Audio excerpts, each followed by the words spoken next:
Story time Telugu. అందరికీ నమస్కారం. ఈరోజు మనం తెలుసుకోబోతున్న స్టోరీ ఇంటింటి కథ పార్ట్ 4.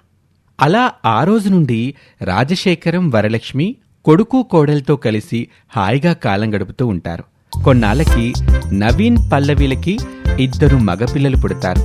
నవీన్ ఎప్పట్లాగానే సిటీలోనే తన బిజినెస్ చేసుకుంటూ రోజూ ఊరి నుండి సిటీకి వెళ్ళొస్తూ ఉంటాడు. అలా సంవత్సరాలు గడుస్తూ ఉంటాయి. నవీన్ కొడుకులిద్దరికీ స్కూల్కి వెళ్లే వయసొస్తుంది. యావయ్యా, మనం ఎన్నాళ్ళు రెక్కల గుళ్ళ చేసుకుని కష్టపడింది మన అబ్బాయి కోసమేనాయే. ఇప్పుడాడి జీవితం బాగుంది. ఒక ఇంటి వాడయ్యాడు. 2 పిల్లలు హాయిగా వ్యాపారం చేసుకుంటున్నాడు. ఇక చాకిరీ చేసే ఓపిక నాకు లేదు.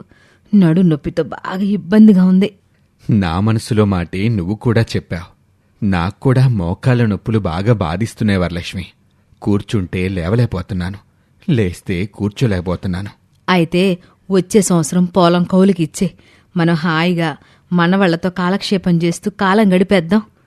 మనూర్లో అందరికీ సొంత పొలాలున్నాయి. ఒక్క నారాయణమావ తప్ప కౌలికి చేసేవాళ్లు లేరు. సరే, ఆయనకి ఇవ్వు. అలాగే. ఏవండి, మనం సిటీకి షిఫ్ట్ అవుదామా? అమ్మో, సిటీకే? అక్కడ రెంటులు, ఇంటి ఖర్చులు చాలా ఎక్కువ పల్లవి. మన సంపాదన మొత్తం ఖర్చులకే అయిపోతుంది. రూపాయి కూడా మిగలదు. అలా భయపడితే ఎలాగండి? మన పిల్లల భవిష్యత్తు కోసం మనం ఆ మాత్రం రిస్క్ తీసుకుపోతే ఎలా? మనం సంపాదించేది, ప్రతి క్షణం ఆలోచించేది మన పిల్లల జీవితాలు బాగుండాలనే కదా. ఇప్పుడు మన ఊర్లో ఉంటే మాత్రం మన పిల్లల జీవితాలకు వచ్చిందన్న డోకా ఏంటంట? పల్లెటూరులో చదువులకి, పట్నం చదువులకి చాలా తేడా ఉంటుంది. ఇప్పుడు పిల్లలు చిన్న తరగతుల్లో ఉన్నారు కాబట్టి ఓకే. కానీ ఇక పైన చదివే చాలా ముఖ్యం కదా. అదే వాళ్ళ జీవితాలకి ఉపయోగపడుతుంది. ఈ సమయంలోనే మనం మంచి ఇంగ్లీష్ మీడియం స్కూల్లో వేయాలి. నువ్వు చెప్పింది నిజమే. మన ఆర్థిక బాధల గురించి, కష్టాల గురించి ఆలోచించి పిల్లల జీవితాల్ని నాశనం చేయకూడదు. మన తిప్పలేవో మనం పడాలి. పిల్లలకి మాత్రం మంచి భవిష్యత్తు ఇవ్వాలి. మొన్న మా అమ్మ వాళ్ళు ఊరెళ్ళినప్పుడు నా స్నేహితురాల్ని కలిశాను. వాళ్ళ పిల్లలు ఎంత చక్కగా ఇంగ్లీష్లో మాట్లాడుతున్నారో తెలుసా? అంతదాకా ఎందుకు, మీ విషయమే తీసుకోండి. మంచి నాణ్యత ఉన్న చదువు లేకనే కదా మీరు ఉద్యోగం కోసం ఎన్నో బాధలు పడ్డారు. ఏదో కాస్తో కూస్తో పొలం ఉంది కాబట్టి దాన్ని అమ్మి చిన్నపాటి ఎలక్ట్రికల్ షాప్ పెట్టుకుని బ్రతుకుతున్నాం. లేదంటే మన పరిస్థితి ఎంత దారుణంగా ఉండేది. అవును పల్లవి, నా పరిస్థితి మన పిల్లలకి రాకూడదు. వాళ్ళకి గొప్ప జీవితం ఇవ్వాలి. వాళ్ళు మనలాగా ఇబ్బందులు పడకూడదు. అలాగే నువ్వు చెప్పినట్టే పట్నానికి షిఫ్ట్ అవుదాం. చిట్టీలు వేసో, పాలసీలు కట్టో ఏదో ఒకటి చేసి ఎలాగోలా రూపాయికి రూపాయి కూడబెట్టి మన పిల్లలు పెద్దవాళ్ళయ్యేసరికి వాళ్ళకి ఏ లోటు లేకుండా వాళ్ళకి కావలసినవన్నీ సమకూర్చాలి. పైగా మీరు కూడా షాప్ నుండి ఇంటికొచ్చేసరికి బాగా పొద్దుపోతుంది. పిల్లలతో నాతో గడిపే సమయమే ఉండట్లేదు మీకు. పైగా ఇక్కడ ఇంట్లో ఖాళీగా కూర్చొని నేను మాత్రం ఏం చేస్తాను? అక్కడైతే వ్యాపారంలో మీకు చేదోడు వాదోడుగా ఉండొచ్చు. మన వ్యాపారాన్ని పెంచుకోవచ్చు. ఆ విధంగా సంపాదన కూడా పెరుగుతుంది. అలాగే అని ఇద్దరూ మాట్లాడుకొని ఇదే విషయం రాజశేఖరం, వరలక్ష్మిలకు కూడా చెప్తారు. మంచి ఆలోచనరా నవీను. ఇందులో మాక్కూడా ఎలాంటి అభ్యంతరం లేదురా అని రాజశేఖరం, వరలక్ష్మి కూడా ఒప్పుకుంటారు. ఏంట్రా రాజశేఖరం, ఇలా వచ్చావు? మావా, వచ్చే ఏడాది నా పొలం కౌలికిస్తాను, చేసుకుంటావా? యారా, నువ్వు ఊరొదిలి వెళ్ళిపోతున్నావా ఏంటి? అవును మామా, పట్నం వెళ్ళిపోతున్నావు. అబ్బాయి అక్కడుందామంటున్నాడు. ఇకపై మాకెలాగూ చాకరీ చేసే శక్తి ఒంట్లో లేదు. మంచి కొడుకుని గన్నావురా. ఈ రోజుల్లో కొడుకులు తల్లి తండ్రిని పట్టించుకుంటున్నారా? కోడళ్ళు అత్తమామని సరిగా చూసుకుంటున్నారా? అలాంటిది నీ కొడుకు నిన్ను పట్నం తీసుకుపోతున్నాడు. అదృష్టవంతుడివి. అలాగే నీ పొలం నేను కౌలు చేస్తానులే. అలాగే మావా అని వెళ్ళిపోతాడు రాజశేఖరం. ఓ రోజు పుట్టింటికొస్తుంది స్వప్న. అక్కడే హాల్లో కూర్చుని ఉన్న పల్లవిని చూసి, బాగున్నావా వదినా? ఒక్క మనిషి సంపాదించి కుటుంబాన్ని పోషిస్తూ మిగతా అందరం కూర్చొని తినే ఇంట్లో ఏం బాగుంటావులే చెప్పు. అదేంటొదినా, మా అమ్మా నాన్న కూడా పొలం చేసి సంపాదిస్తున్నారు కదా. మన పొలం ఒక్కటి చేస్తే సరిపోతుందా? ఈ రోజుల్లో ఖర్చులు ఎంత పెరిగిపోయాయి. ఏదైనా వస్తువు కొందామంటే పెద్ద నోటు లేందే కొనలేం. సొంత పొలంలో పని రోజు ఉండదు కదా. ఖాళీ రోజుల్లో వేరే వాళ్ళకి కూలి పనికి వెళ్ళొచ్చుగా. ఎంతమంది అలా చేయట్లేదు? పాపం అమ్మా నాన్న మా చిన్నప్పటి నుండి మా కోసం పనిచేసి చేసి అలసిపోయారు వదినా. అందుకే కూలికి వెళ్ళలేకపోతున్నారు. అందరు తల్లిదండ్రులు వాళ్ళ పిల్లల్ని కష్టపడే పెంచుతారు. మీ అమ్మ నాన్న ఒక్కలే కాదు కదా, కూర్చొని తింటే కొండలైనా కరిగిపోతాయి. ఆ మాటలకి ఇక స్వప్న ఏమీ మాట్లాడలేదు.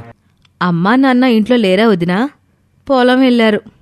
అలాగా, సరేలే, నేను కూడా పొలం వెళ్తాను అని పొలం వెళ్తుంది స్వప్న. కూతురు రావటం చూసి సంతోషంగా గట్టుమీదకొస్తారు రాజశేఖరం, వరలక్ష్మి. ఎలా ఉన్నావే? బానే ఉన్నానమ్మా. అల్లుడుగారెలా ఉన్నారు? బానే ఉన్నారు నాన్నా. ఇంకేంటే విషయాలు? మీ అత్త మామ ఏమంటున్నారు?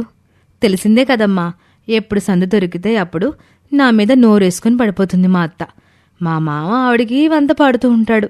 మీ మామది పెద్ద సమస్య కాదులేవే. ఇంట్లో మగాళ్ళదేం ఉండదు, అంతా ఆడాల్లోనే ఉంటది. ఆడాళ్ళు ఎట్ట చెప్తే అట్లా వింటారు మగాళ్ళు. ముందు మీ అత్తని నీ గుప్పిట్లో పెట్టుకున్నావంటే నీ అత్తారిల్లు మొత్తం నీ గుప్పిట్లోకి వస్తుంది. అయినా పెళ్ళి ఇన్నాళ్ళైనా ఇంకా మీ ఆయన్ని నీ చెప్పు చేతుల్లో పెట్టుకోవడం తెలియకపోతే ఎట్లాగే? అమ్మా, ఆయన అందరిలాంటివాడు కాదులే. వాళ్ళమ్మ మాట జవదాటడు, నా మాట ససేమీర చెవిని పెట్టడు. చివరికి పుట్టింటికి వస్తున్నా ఛార్జీకి డబ్బులు మా అత్తని అడిగి తీసుకోవాల్సిందే. మీ ఆయనకున్న బుద్ధి మీ అన్నయ్యకి లేకపోయే. ఆడికి మీ వదిని ఎంత చెప్తే అంత. మా మాట లక్ష్య పెట్టడమే మానేశాడు. అవునమ్మా, వదిన మాటల్లో చాలా మార్పు వచ్చింది. వచ్చిన కొత్తలో పిల్లిలా ఉండేది, ఇప్పుడు రోజు రోజుకి పులిలా అయిపోతుంది. మా మాటకే ఎదురు చెప్తుంది. ఈ కోడళ్ళంతే. మొగుడు దగ్గర వాళ్ళ మాట చెల్లే వరకు, అవకాశం దొరికే వరకు అత్తమామ దగ్గర అణిగి మనుగుంటారు. అవకాశం దొరికాక వాళ్ళని ఎత్తినే ఎక్కి కూర్చుంటారు. ఏవండి, మీ చెల్లెలు చీటికి మాటికి పుట్టింటికొచ్చేస్తుంది. వచ్చిన ప్రతిసారి మీ అమ్మ వాళ్ళని అడిగి డబ్బులు తీసుకుపోతుంది. మీరిలాగే ఊరుకుంటే మొత్తం ఆవిడకే దోచిపెడతారు మీ వాళ్ళు. మనకి మన పిల్లలకి చెప్ప చేతికొస్తుంది. మరిప్పుడేం చేద్దాం? చీటికి మాటికి రాకుండా తనకి బుద్ధి చెప్పండి. నేను చెప్పడం బాగోదు, నువ్వే ఏదో ఒకటి చెయ్యి. అలాగే, ముందే చెప్తున్నా. కూతుర్ని అంటున్నానని మధ్యలో మీ అమ్మా నాన్న రోషానికి వస్తే మాత్రం వాళ్ళు కూడా కలిపే గడ్డి పెడతాను. తర్వాత మళ్ళీ మీరేం అనుకోకూడదు. అలాగే కాని, నీ మాటకి ఎప్పుడైనా ఎదురు చెప్పానా? నువ్వేం చేయాలనుకుంటే అది చెయ్యి. నా ఫుల్ సపోర్ట్ నీకే. కాకపోతే నేనేమీ ఎరగనట్టు మౌనంగా ఉంటాను. సిచ్యువేషన్ బట్టి బిహేవ్ చేస్తాను. సరే. 2 రోజుల తర్వాత అత్తారింటికి బయలుదేరుతుంది స్వప్న. స్వప్న బయలుదేరుతుందని గ్రహించి హాల్లో కూర్చుని ఉంటుంది పల్లవి. ఏమయ్యా, వంటగదిలో సంచి పెట్టాను, ఇట్లా తీసుకురా. రాజశేఖరం లోపలికి వెళ్లి ఒక సంచి తీసుకొని వస్తాడు. ఏంటమ్మా ఇవి? నీకోసం కొన్ని సామాన్లు కొన్నానులేవే, తీసుకుపో. ఆవకాయ పచ్చడి జాడీ కూడా ఉంది. వద్దమ్మా, వదించుస్తే ఏమనుకుంటుందో ఏమో. మీ వదిన లోపలుందిలే. చూస్తే మాత్రం ఏంటంట, ఇది నా ఇల్లు. ఆవిడ గారిని అడిగేదేంటి? ఆవిడికి భయపడేదేంటి? వెళ్ళొస్తాను నాన్న. జాగ్రత్తగా వెళ్ళమ్మా. వెళ్ళొస్తానమ్మా. మంచిదమ్మా. స్వప్న తల్లి తండ్రి గది నుంచి బయటకొస్తూ వదిన పల్లవి హాల్లో ఉండటం చూసి ఏమంటుందోనని భయపడి గుమ్మం దగ్గరే ఆగిపోతుంది స్వప్న. ఏం కాదు, నేనున్నానుగా, పద అని కూతురి చెయ్యి పట్టుకొని హాల్లోకి తీసుకొస్తుంది వరలక్ష్మి. పల్లవి, స్వప్న ఊరికెళ్తుంది. ఓ అలాగా, వెళ్ళొస్తాను వదినా. వెళ్ళడం ఎందుకు? ఇక్కడే శాశ్వతంగా ఉంటే సరిపాయే. శాశ్వతంగా ఇక్కడే ఎలా ఉంటాను వదినా? ఇక్కడంటే నీ పుట్టింట్లో అని కాదు, మా ఊర్లోనే ఏదో ఒక ఇల్లు అద్దెకి తీసుకొని నువ్వు కూడా మీ ఆయనతో పాటు ఇక్కడికి మారిపోకూడదు? ఎందుకు వదినా? ఇప్పుడు చీటికి మాటికి నెలకి 2-3 సార్లైనా పుట్టింటికి వస్తూనే ఉంటావు కదా, అందుకే అన్నాను. ఊర్లోనే ఉంటే రోజు రావచ్చు కదా. బహుశా ఏ ఆడపిల్ల నీలాగా ఇన్నిసార్లు పుట్టింటికి రాదేమో అని వెటకారంగా అంటుంది పల్లవి. అది అర్థమైన స్వప్న, ఏదో మా ఊరు పక్కనే కదా అని మా అమ్మా నాన్నని చూడాలని వస్తున్నాను వదినా. ఏమో, ఎందుకు వస్తున్నావు నాకేం తెలుసు? మీ అమ్మ నీకేమిస్తుందో, నువ్వు మీ అమ్మ దగ్గర ఏం తీసుకుపోతున్నావో మీ మధ్య జరిగేది నాకెలా తెలుస్తుంది స్వప్న? పుట్టింటికొచ్చిన ఆడపిల్లలు వట్టి చేతులతో ఊపుకుంటూ ఊరికే వెళ్లరు కదా, పావలానో బేడానో ముడుతుందిగా. నేనెప్పుడు మా అమ్మ నాన్న దగ్గర డబ్బులు తీసుకువెళ్ళలేదు వదినా. డబ్బులు కాకపోతే వస్తువు ఏది కావాలన్నా పుట్టిలో ఒకటి ఉంటుంది కదా. వచ్చేటప్పుడు చేతుల్లో ఖాళీ సంచి వస్తుంది, పోయేటప్పుడు మాత్రం ఫుల్గా నిండిపోతుంది. అదేంటో. ఆ మాటలకి స్వప్న చాలా బాధపడుతుంది. రాజశేఖరానికి వరలక్ష్మికి కూడా కోపం వస్తుంది. ఏంటమ్మాయి కోళ్ళ ఆ మాటలో? ఆడపిల్ల ప్రేమతో పుట్టింటికొస్తే అలాగేనా మాట్లాడేది? ప్రేమతో వస్తే బాగానే ఉంటుంది అత్తయ్య గారు.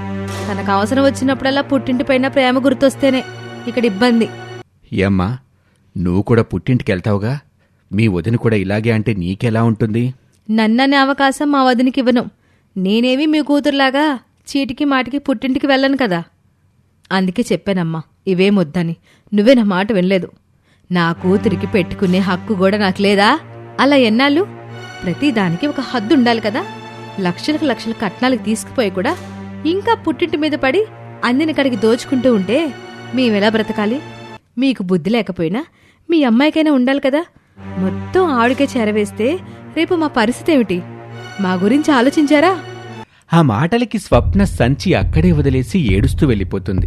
ఇక ఆ తర్వాత ఏం జరిగిందో వచ్చే భాగంలో చూద్దాం.